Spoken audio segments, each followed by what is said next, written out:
Pertanaman kakao di Pulau Limandar ini sebenarnya dimulai dari tahun 80-an. Pada saat itu petani belum terlalu tertarik untuk menanam.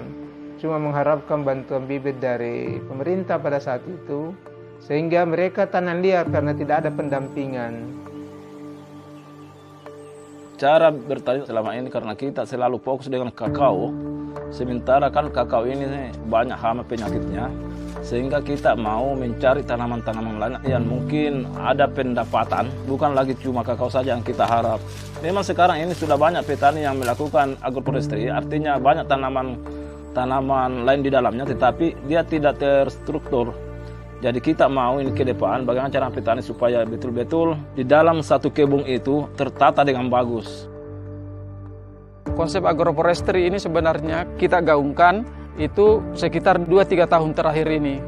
Karena sebelumnya sebenarnya petani kita itu sudah banyak yang mencoba melakukan hal-hal yang inovasi petani sendiri, tapi kita tidak tahu apa namanya, ini konsepnya apa.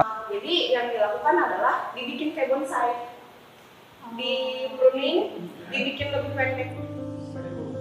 Itu kita gunakan untuk penguatan kapasitas kepada anggota petani, baik di manajemen organisasi maupun anggota petani di tingkat grassroots. Mereka itu menyambungkan dengan kita, membangunkan kami networking kepada para buyer, khususnya pembeli kakao-kakao specialty.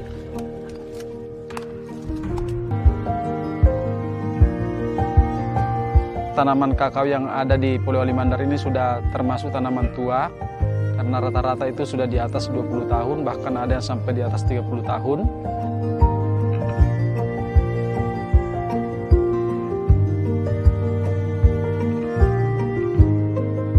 Kita lihat bahwa tanaman tua mereka itu sebagian besar, 80% lebih dari penelitian kami, tanaman itu adalah tanaman yang unggul.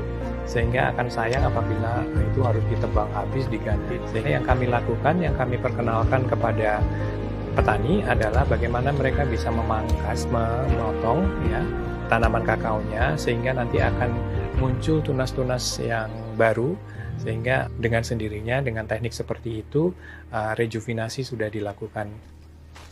Harapannya dengan agroforestry ini sangat besar ya, karena kan kita juga kemarin sudah menerapkan kakao fermentasi, dan tanaman kakao fermentasinya lebih suka ketika di sekitarnya itu banyak tanaman kayu-kayuan atau buah-buahan, sehingga ada cita rasa yang dihasilkan tersendiri di kebun itu. Kita berharap di dalam kebun agroforestry itu ada 4 strata yang bisa kita dapatkan. Ada tanaman tinggi, kayu-kayuan, yang kemudian ada yang di strata 2 tanaman buah yang bisa menjadi pelindung dari tanaman kakao. Kemudian di strata 3 adalah tanaman kakao sebagai tanaman pokok, dan di bawahnya ada yang namanya understory yang bisa kita kembangkan untuk menambah penghasilan petani. Dan harapannya dengan sistem seperti itu akan ada simbiosis mutualisme antara tanaman di strata 1, strata 2, dan strata 3. Itu saling membutuhkan di kebun kakao itu.